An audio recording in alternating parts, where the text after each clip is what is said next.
Bonsoir à toutes et à tous. Merci d'être fidèles à notre rendez-vous du Café Mort, les lundis et vendredis à 20h. Merci de nous accueillir chez vous. Alors, ce soir, on va accueillir une nouvelle invitée.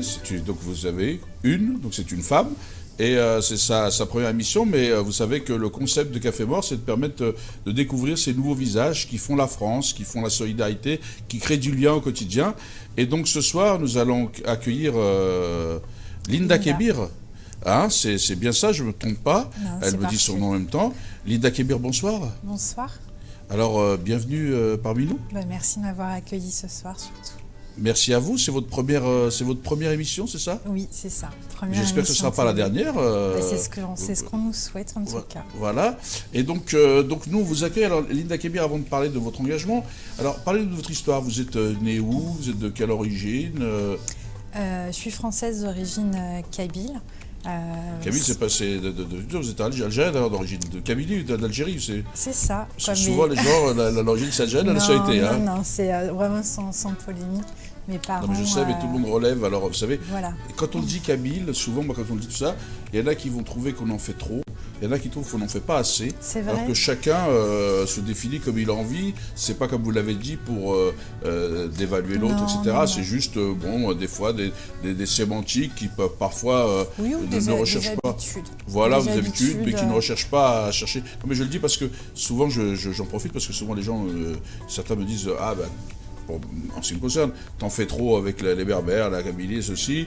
D'autres m'ont dit que j'en fais pas assez, que j'en fais trop avec là. On n'est jamais assez bien pour ceux qui regardent. Tout le monde voudrait nous mettre dans une case. Et quand vous n'êtes pas casable, vous devenez compliqué. Donc c'est cette vie à toujours. Oui, et en présentant l'association, on comprendrait qu'il n'y a aucune forme de discrimination. J'avais compris, mais vous avez le droit. Et vous avez le droit, c'est des trucs. Donc vous êtes où vos parents sont originaires d'où de Kabylie? De Tizi Ouzou. Ah d'accord. Tizi Ouzou, même ville ou... Non, un proche village de Tizi Ouzou, de Mekla pour être plus précis. Mekla, on connaît, c'est pas... On connaît beaucoup de gens de Mekla, voilà. Et donc, vous êtes né en France? Oui. Où? Rueil-Malmaison, dans le 92. Ah bah voilà. À chaque fois, on veut faire naître les gens dans le 93, tout ça, vous voyez, 92, Rueil-Malmaison. Et donc, vous avez grandi à Rueil-Malmaison? Je suis née à Rueil-Malmaison, j'ai grandi dans les quartiers de Montesson et Sartrouville. Sartrouville, c'est plus. Montesson, c'est un peu plus, mais Sartrouville, c'est déjà des quartiers, oui. Oui, mais alors moi, je suis dans le quartier pavillonnaire de Sartrouville. Ah voilà. Vraiment mitoyen à Montesson, donc j'ai partagé, on va dire, ma scolarité entre les deux villes. Voilà. Et donc vous avez grandi là-bas, vous avez fait vos études. Alors, c'est quoi votre parcours, Linda? Mon parcours, en fait, j'ai un MBA en école de commerce, qualifié en marketing et stratégie d'entreprise. Ensuite, pendant toute la période de mes études, en fait, j'ai travaillé dans un groupe de grande distribution pour payer mes études. Et une fois que j'ai finalisé les études, j'ai continué ma carrière en tant que manager dans ce même groupe. Ensuite, pendant 2 ans, j'étais chef de projet. Pendant 5 ans, j'étais responsable budgétaire et depuis un peu moins d'1 an maintenant, responsable formation dans ce même groupe en fait. En fait, vous avez occupé tous les postes, quoi. Vous allez finir par devenir la présidente du groupe, non? Non, j'ai pas cette prétention. Et juste peut-être la prétention de celle de mon association, mais c'est vrai que c'est un groupe qui a permis une évolution. Après, une évolution en interne. On commence une carrière, on a des souhaits, on évolue, on prend de l'expérience et on croise d'autres chemins. Et ça m'a permis en fait de partir du management, de toucher au budget, de continuer dans le social. Et c'est un parcours qui me va plutôt bien pour l'instant. Oui, parce que la formation, c'est important. C'est quand même, entre guillemets, un des éléments d'évolution d'entreprise, d'adaptation, d'innovation. C'est un enjeu fort pour un groupe. C'est une clé de compétence. On entame une carrière dans un groupe et pareil, on a un parcours qui évolue. Et la formation permet en fait d'enrichir votre parcours, vos compétences, d'être plus à l'aise en fait au final sur votre poste et vous donne aussi d'autres ambitions dans votre évolution personnelle et professionnelle. Ça contribue forcément du coup à votre bien-être au sein de votre poste et ça prend tout son sens en fait à mes yeux. Donc vous êtes une des cadres du groupe, de ce groupe-là. Écoutez, on est très heureux. Et puis, comme vous avez dit, j'ai pas cette prétention, etc. Pourquoi n'auriez-vous pas cette prétention? Parce que je pense qu'il faut toujours, dans la vie, avoir de l'ambition. L'ambition, souvent les gens confondent l'ambition et marcher sur la tête des autres. L'ambition démesurée qui fait que 100 fois du loi, c'est pas que ça l'ambition. L'ambition, c'est un moteur, c'est toujours de vouloir aller plus haut. Moi, quand on ambitionne de monter sur la Lune, ou quand on ambitionne, c'est aussi d'ambitionner d'être PDG. Donc il faut avoir cette ambition.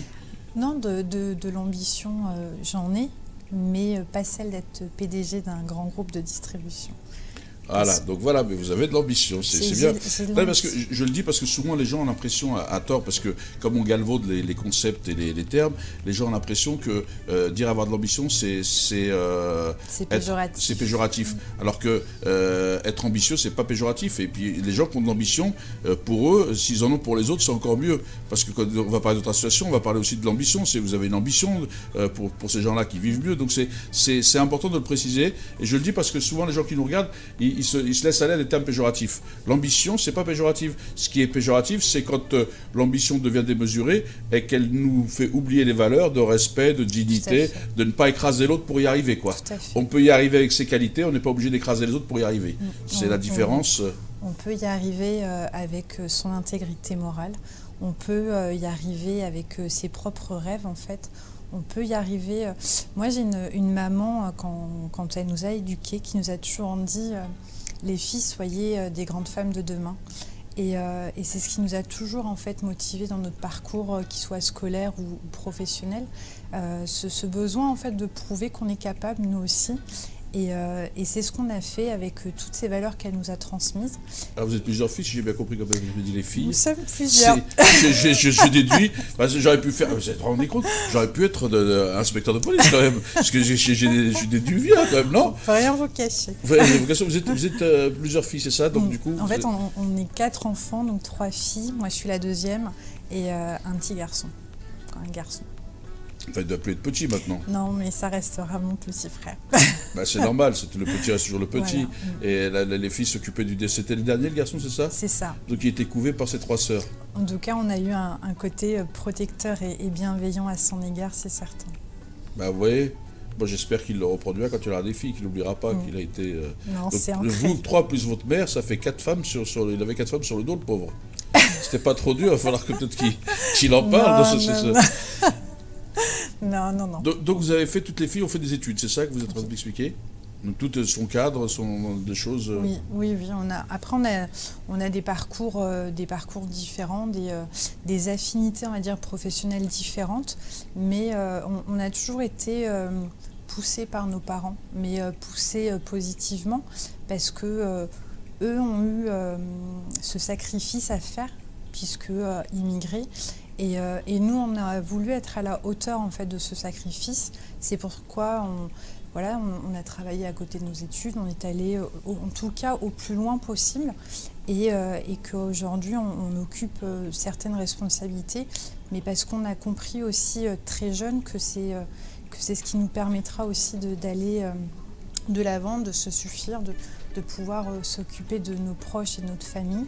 Et c'est ce qui a toujours motivé, on va dire, nos différents projets. Alors j'en profite pour justement saluer tous ces parents qui se sont sacrifiés, parce que c'est important de le dire. C'est pour ça qu'il ne faut jamais oublier qu'on est les enfants de sacrifices de nos parents qui ont fait ce sacrifice pour nous permettre d'avoir une vie meilleure, qui ont quitté leur pays, l'exil, etc., qui ont vécu des choses difficiles. Et j'en profite, peut-être que vous en profitez aussi, pour les saluer et saluer tous ces parents qui ont permis à ce que vous soyez là aujourd'hui, que je sois ici et que d'autres soient à des postes clés ou qu'ils aient avancé. Donc on peut saluer, et on le doit à ces parents-là, il ne faut jamais l'oublier. Il faut ne pas oublier d'où on vient, ça nous permet de ne pas se perdre pour savoir où on va. Mais surtout de ne pas se perdre pour y aller quand même. C'est surtout ça qui est important. Hein? Alors justement, donc maintenant, peut-être que c'est comment d'une cadre qui est en pleine carrière, qui évolue, qui est jeune, qui a l'air dynamique. Tout à l'heure, je vous ai vu arriver sautiller sur une jambe. Non, je plaisante, c'est pas vrai, ça. Et comment on se retrouve à s'engager et parce que vous êtes aussi, donc maintenant on va en parler, vous êtes la présidente d'une association qui s'appelle Human United, qui fait des maraudes, qui aide les gens en difficulté. Vous allez nous en parler, mais comment on arrive à s'engager. Pourquoi vous avez voulu vous engager au niveau de cette solidarité? Parce qu'à un moment donné, on se sent privilégié en fait. Même si on n'a pas volé ce qu'on a, au contraire, et qu'on le doit à nos proches, à nous-mêmes surtout, on se sent privilégié. On se sent privilégié et on a envie de partager. Et du coup, mon premier engagement associatif, je l'ai fait il y a 4 ans, donc à l'âge de 30 ans. Et une fois que vous avez vu, vous ne pouvez plus ignorer. Et du coup, ça a été quelque chose de naturel. C'est joli comme formule, une fois que vous avez vu, vous pouvez ignorer. Parce que les gens disent toujours, je ne savais pas. On ne peut pas dire qu'on ne sait pas, parce que c'est flagrant, c'est devant nous, quoi. C'est devant nous, c'est quand vous prenez les transports, quand vous vous baladez le week-end en famille, quand vous faites votre shopping sur Paris ou autre, quand vous suivez l'actualité, je veux dire... On ne peut pas échapper à la politique migratoire actuellement avec notre président. On voit le débat aujourd'hui où c'est indigne d'une société comme la nôtre, quoi. Ou tout simplement quand vous êtes à l'écoute de vos proches, que vous voyez que certains clôturent leur fin de mois de façon très difficile ou ont simplement des difficultés quotidiennes. Moi, j'ai souvent autour de moi plus des personnes qui me disent « j'ai envie », mais j'ai pas le temps, ou je prends pas le temps, ou je sais pas comment faire, par où commencer. Et je pense que j'étais comme ça. Une fois que j'avais quitté mes études, c'est ce que je me disais. Je le ferai, je le remettais à plus tard. Et j'ai franchi le pas. Et depuis, en fait, c'est devenu quelque chose, ancré en moi. Ancré en vous. Et donc, ça fait 4 ans qu'existe Human... Non. Voilà, c'est ce qu'il faut jouer, c'est ce qu'il faut vous expliquer. Non. Vous avez commencé à 4 ans avec quoi, comment? Alors moi, j'ai commencé il y a 4 ans auprès d'une association qui s'appelle Besoin de Solidarité. C'est pas une association connue nationalement ou une grande ONG qu'on peut connaître. C'est une petite association, justement, c'est ce qui m'a plu. Les présidents et en tout cas les membres du bureau étaient des jeunes et j'étais épatée. J'étais épatée parce qu'à l'âge de 20-25 ans, ils avaient déjà pris conscience de certaines choses, que la solidarité devait faire partie de notre quotidien. Du coup, j'ai œuvré avec eux pendant 18 mois. Eux étaient principalement axés sur les maraudes solidaires et l'accompagnement scolaire. Et puis, j'avais envie de faire autre chose. J'avais d'autres projets qui me tenaient à cœur. Du coup, j'ai arrêté au sein de cette association avec mon ami Kadi, avec qui on a créé Humans United il y a un peu moins d'1 an. On a pris le temps de la réflexion, on a pris le... Kadi, que l'on salue, qui est originaire d'où, Kadi? Alors, Kadi est originaire du Mali. Bah oui, Kadiatou. Kadiatou.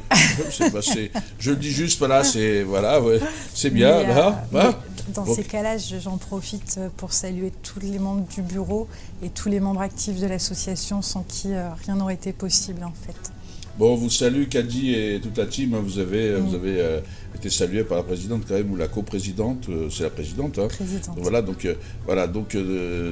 Et donc vous avez décidé avec cette petite team de monter cette association. Voilà, en fait c'est parti, on a créé le projet en off pendant 6 mois. On a vraiment pris le temps de le mûrir, de l'écrire. On l'a officialisé au niveau de la préfecture le 13 janvier 2017, date de mon anniversaire. Et on l'a inauguré officiellement le 18 mars. Voilà, pour ceux qui ne le savaient pas, le 13 janvier, c'est son anniversaire. Maintenant, vous le savez, vous avez même l'âge, vous avez tout. Avec ce qu'il y a de bien avec Lina, c'est qu'on sait tout. On va voir des films sur tout ça. Donc, voilà. Donc, je suis quand même content parce que là, on est en février. Donc, votre anniversaire est passé. On ne va pas être obligé de vous le souhaiter. On va faire l'économie d'un cadeau. Ça c'est pour les radins. Ça, c'est un peu le côté passe. Voilà. Et donc, du coup, vous l'avez donc déclaré. Donc, elle a 1 an d'existence. Et vous avez quand même déjà pas mal d'actions à votre actif. J'ai vu votre dossier de presse, parce que je pense que vous avez un dossier de presse pour demander des fonds, pour appeler des fonds, c'est ça? Initialement, en fait, c'était surtout pour avoir une rétrospective en fait, des différentes actions. Ça permet de... Je montre un peu aux gens. Ça permet en fait justement de présenter l'association, sensibiliser les gens. Là, vous avez Kadiatou, là, hein.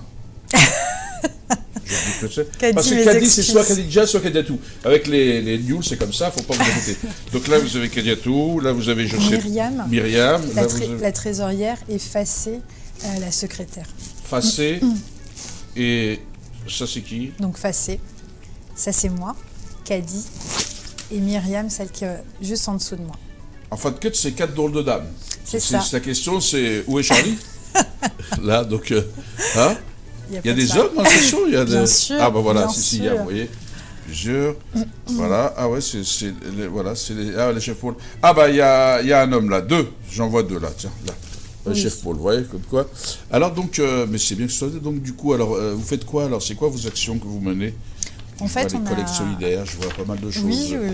Je ne veux pas dire tout parce que sinon je vous empêche de parler avec la gueule. Mais expliquez-nous alors, dites-moi, parce que j'ai le dossier de presse dans les mains, moi, tu vois. Mais je vais vous laisser. Non, je vous laisse. Non, en fait, on a trois grands pôles. Le pôle maraude solidaire, parce que je ne comprends pas en fait qu'au XXIe siècle, en France en tout cas, que les gens ne mangent pas à leur faim et ne puissent pas être propres comme ils le souhaitaient. Du coup, c'est ce qu'on a vraiment développé en priorité. Donc, ce sont des maraudes solidaires, donc des distributions pédestres sur Paris et également des distributions sur points fixes. C'est un public sans discrimination, donc ça peut être des sans-abri, ça peut être des réfugiés, ça peut être des mineurs isolés. Tout dépend du projet, du point de chute. Derrière ces maraudes, en fait, il y a eu un grand travail de partenariat qui a été créé, les fameuses baguettes solidaires, en fait, puisqu'on distribue du coup un repas ou un sandwich accompagné d'un kit alimentaire complet et d'un kit d'hygiène. Pour les obtenir, en fait, soit on a nos dons obtenus via nos particuliers et pas de professionnels ou d'administration. Soit par contre vous avez régulièrement des collectes en fait qui s'organisent en hypermarché et également ce fameux concept de baguette solidaire. Ça permet de sensibiliser davantage en fait notre public. On a des boulangeries en fait solidaires. Les gens en fait achètent une baguette pour l'association et le jour en fait où on prépare nos maraudes, on récupère les baguettes qui sont prépayées du coup par des anonymes. Vous êtes sur quelle ville alors en fait les boulangeries, on peut faire ça sur quelle ville parce que peut-être les gens nous intéressent, peut-être qu'ils vont aller payer leur baguette. Dans le 91, à Massy-Palaiseau, on a 2 partenaires boulangers. Alors à Massy, alors faut savoir que Massy et Palaiseau c'est 2 villes différentes. Non, Massy-Palaiseau. En tout cas, c'est la station de RER. Ah, la station, oui. Non, mais je le dis parce qu'il y a Massy et Palaiseau. D'ailleurs, vous pouvez demander à votre amie qui vient parce qu'elle sait qu'elle va à Massy ou à Palaiseau. C'est 2 villes, hein, je le dis. Parce que souvent, les gens pensent que Massy-Palaiseau, c'est une seule ville. Donc, c'est 2 villes. Non, c'est à Massy dans ces cas. Voilà. Mais la gare de RER s'appelle Massy-Palaiseau, vous avez raison. Mais justement, elle fait 2 villes. C'est comme Saint-Maur-Créteil. C'est pas là, c'est 2 villes. Alors, donc, on peut aller à Massy, donc près de la gare du RER, il y a des boulangeries qui font. Vous avez 2 boulangeries et également dans le 78, en fait, à Houille, où on a également 2 boulangeries partenaires. Voilà, donc ceux qui sont à Houille et ceux qui sont à Massy peuvent demander à la boulangerie, quand ils y vont, à leur boulangère, si effectivement elles font partie de ces baguettes solidaires de Human United, pour justement avoir... Alors le siège de l'association, il est où? Dans le 78, à Houille. Ah, Houille. Est-ce que vous êtes du 78, vous, c'est ça, hein? Oui. Donc vous êtes resté fidèle au 78. Le bureau est majoritairement à Houille. Donc, c'est des Houillois? Des Hauts-Villois. Des Hauts-Villois, c'était mauvais, Houillois c'était pour un peu. Donc les Hauts-Villois et les Hauts-Villoises. Tout à fait. Le bureau, c'est que des Hauts-Villois et des Hauts-Villoises? À 75%, oui. Je suis la seule intruse. Je suis de Montesson. Ah, vous êtes de Montesson.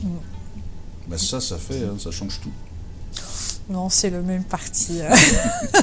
Et donc, du coup, vous êtes effectivement... Donc, pour vous contacter, il faut appeler, il faut joindre à Houille, il faut pour me contacter. Taper Human United et à Houille, c'est ça?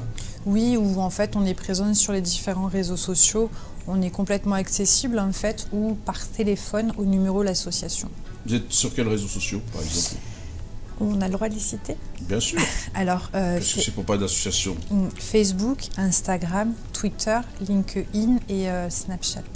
Ah oui, c'est tous, mais vous les avez fait tous, donc il n'y a pas de publicité pour tel ou tel. Non, mais c'est pour vous retrouver, vous, hein, c'est pour aller sur les sites. Non, non, je sais bien. Voilà, hein, donc voilà, donc écoutez, vous pouvez vous retrouver.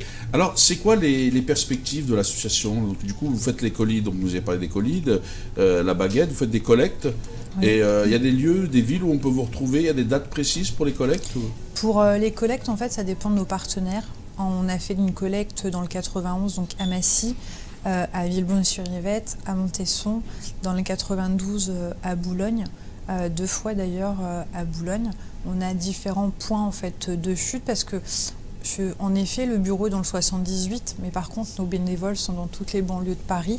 C'est pourquoi, en fait, chaque bénévole ou membre actif arrive en fait à faire des démarches pour l'association. Du coup, tout ce qui sera collecte ou partenaire sera relié en fait aux banlieues, et toutes les actions de distribution, par contre, se font sur Paris majoritairement pour permettre en fait à chacun de se rassembler. Ah, c'est très bien.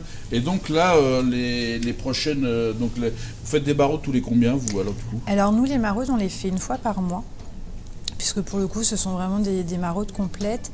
Et en plus de ça, j'essaye toujours d'avoir soit un événement solidaire, soit un événement social, en fait. Par événement solidaire, on a pu participer au Forum des associations, on a fait une brocante solidaire pour une levée de fonds, on a fait un restaurant solidaire. Il y a notre partenaire qui nous a reversé une certaine partie des fonds que nous-mêmes on a reversé sur un projet particulier. On a fait un futsal solidaire organisé par l'association Jeunesse du Lys, dont les fonds allaient au projet We Are Rohingya. Sur le mois de décembre, on a participé activement à un projet qui s'appelle le LD, qui a été défendu en fait par 10 associations parisiennes. Et l'idée en fait, c'était d'offrir une journée bien-être à 60 femmes en situation de précarité première. Du coup, vous aviez eu le droit à un buffet sucré-salé, à un espace détente bien-être avec des esthéticiennes et des coiffeuses professionnelles qui nous ont accompagnés, la remise de kits d'hiver et kits d'hygiène avec des cadeaux souvenirs, et surtout, avant tout pour elles, la possibilité de prendre une douche en toute pudeur et en toute discrétion dans nos locaux. Et c'est ce en fait, vers quoi en fait, on tend pour 2018. Multiplier les actions avec les enfants, multiplier les actions avec les femmes également. Pas plus tard que ce week-end, on était au sein de la Maison Bleue, la maison sociale du 18e, avec l'association Global Star et nous-mêmes. On a offert un repas. C'est une amie qui avait préparé un couscous sous forme de sadaka. Et du coup, on a préparé plusieurs petits ateliers. C'était à travers la danse. J'avais un coach sportif qui nous accompagnait, de nouveau des esthéticiennes. Et du coup, on a réussi à choyer 40 femmes qui sont venues, qui nous ont fait confiance et qui ont partagé juste un moment de légèreté, on va dire. Qui était résidente, effectivement, là-bas, c'est la Maison Bleue, c'est ça? Voilà, en tout cas, elles leur sont rattachées socialement. Par contre, elles vivent soit en HLM, soit... quoi. Et donc, vous avez des locaux propres? Non. Donc les gens peuvent pas vous... Enfin, il faut vraiment passer par les réseaux sociaux pour vous contacter et vous rejoindre, c'est ça? Oui, ou alors on est joignable par téléphone. Je peux donner le numéro? Oh, si vous voulez. Au 06 66 19 36 34. Avant tout, en fait, on a besoin de bénévoles pour nous accompagner dans ces actions, de membres actifs également, pour développer les projets de l'association. Aujourd'hui, on n'a pas de locaux, mais du coup, chacun assume une responsabilité. J'ai mes chefs d'équipe dans le 91 qui vont préparer toute la partie sandwich repas ou café-thé. Moi, dans le 78, avec pareil mon équipe, on a en charge toute la partie des kits d'hygiène et des kits alimentaires. Et en fait, on se retrouve sur Paris et les bénévoles nous accompagnent pour l'événement. Alors, il y a quoi dans les kits, par exemple dans les kits d'hygiène, parce que je sais qu'il y a beaucoup de gens qui le font, brosse, tout ça, mais il y a quoi, vous mettez quoi dans les kits d'hygiène? Dans les kits d'hygiène, vous avez shampoing, gel douche, brosse à dents, dentifrice, déodorant bi, coton de tige, gants jetables, et j'en ai oublié un. C'est déjà pas mal. C'est déjà pas mal. Ouais. Et donc, le colis alimentaire, il est pour quelle durée? 2 jours? C'est un colis qui comprend l'alimentation pour combien de temps? Non, ce ne sont pas des colis alimentaires, c'est vraiment une distribution... C'est une distribution immédiate, c'est pour le repas, voilà, c'est ça. Du coup, c'est parce un que repas... les kits et tout ça, voilà. Après, le kit d'hygiène, fondamentalement, oui, il permettra de durer pendant tout le mois, mais on réalise en fait les colis alimentaires pour d'autres familles qu'on suit régulièrement. Et vous avez des familles que vous suivez régulièrement? Oui, tout à fait. Voilà, parce que comme on ne l'a pas dit, donc c'est bien. Vous avez donc, en plus des barreaux, vous avez des suivis réguliers avec des familles à qui vous donnez des colis issus de la collecte alimentaire, c'est ça? Tout à fait. Et vous avez pensé aussi à aider, parce que comme j'ai reçu précédemment sur les étudiants algériens, vous avez pensé aussi à aider les étudiants algériens en termes de colis sur le suivi? En fait, ces colis sont ouverts à tous. La plus grande difficulté, en réalité, c'est justement de trouver ces familles. Alors, il existe en fait un listing de familles en hôtel social ou auquel vous pouvez vous référer selon vos stocks. Mais c'est ce que je vous disais tout à l'heure, en fait, il y a quand même une certaine pudeur autour de la précarité. Moi, j'ai aucun problème, au contraire, s'il y a des personnes qui ont ces besoins de nous solliciter. Mais des fois, quand vous interrogez votre entourage, vous le savez, mais il y a un non-dit, et des fois, les gens en fait, ont du mal à venir nous solliciter. C'est pas facile, il faut parce le dire. C'est pas facile. C'est pas facile de dire je suis dans la précarité. En fait. Il y a une certaine pudeur. Puis il y a une dignité, les gens ils ont quand même une dignité. Donc il faut le détecter. Et puis il y a aussi un savoir-faire pour accompagner et aider les gens. Parce que si c'est pour. Il y a quand même un beau tissu associatif en Île-de-France. On ne souhaite à personne de traverser cette épreuve. En tout cas, je pense que si demain on la traversait, on apprécierait avoir une main tendue. Et ce que je remarque le plus, par exemple, pendant nos collectes, c'est souvent des gens qui ont traversé l'épreuve, qui ont dû, à un moment donné dans leur vie, en fait, aller solliciter le Resto du Cœur ou les banques alimentaires, où ils ont toujours cette image, quand ils arrivent avec un chariot vide, qu'on leur remplit leur chariot. Et à chaque fois, c'est comme une sorte de rétribution. Ils donnent à leur tour. Et il est important, en fait, que les gens comprennent que ça puisse nous arriver à tout à chacun. Et qu'une main tendue à ce moment-là, c'est juste, en fait, une aide pour faciliter cette épreuve et en sortir. C'est important de le dire parce que souvent je dis aux gens, les gens me disent des fois, ou à vous, c'est bien quand tu aides ça. Je leur explique que quand on aide l'autre, en fin de compte, c'est nous qu'on aide. Tout à fait. C'est nous, c'est l'autre, c'est nous. Faut pas l'oublier, c'est ce que je dis aux gens. Ne pensez pas que parce qu'aujourd'hui ça va, et c'est souvent, on ne se rencontre de la situation que quand on la vit. Alors que, en clair, on n'a rien fait avant. C'est un peu comme celui qui crie toujours au loup et qui a faim, ou ceux qui, le truc qui disait, ils sont venus chercher mon voisin, j'ai rien dit, ils sont venus chercher l'instituteur, j'ai rien dit, ils sont venus chercher un tel, j'ai rien dit, et quand ils sont venus me chercher, il n'y avait plus personne pour dire. La précarité, c'est pareil. Si on n'aide pas, si on ne fait rien, à un moment donné, quand on y sera, il n'y aura personne pour nous aider non plus. C'est ça. Donc et puis je pense que c'est important de se rendre compte de ce qu'on a. Et c'est un enrichissement en fait à deux sens. Les gens qu'on aide, ils ont l'impression que c'est nous qui leur apportons quelque chose, alors que c'est eux qui nous aident à relativiser sur notre propre vie. Je veux dire, on se laisse tous assez souvent dépasser par nos vies professionnelles, personnelles et autres, alors que déjà, Dieu merci, on a beaucoup de choses à notre acquis. Et quand vous passez juste une après-midi en fait à distribuer des repas, ou quand vous passez une après-midi à côté de mineurs isolés, étrangers, donc sans parents, sans famille, c'est eux qui vous aident à relativiser sur la chance que vous avez. Et du coup, c'est un enrichissement qui est quotidien. Et c'est vraiment pour ça que ça a un sens, tout a un sens. Et cette association et toutes les autres associations que j'admire et que je salue permettent en fait justement, en tout cas me permettent de continuer à croire en cette humanité. Aider votre voisin, ça ne coûte rien. Sourire à une personne dans le métro, ça ne coûte rien.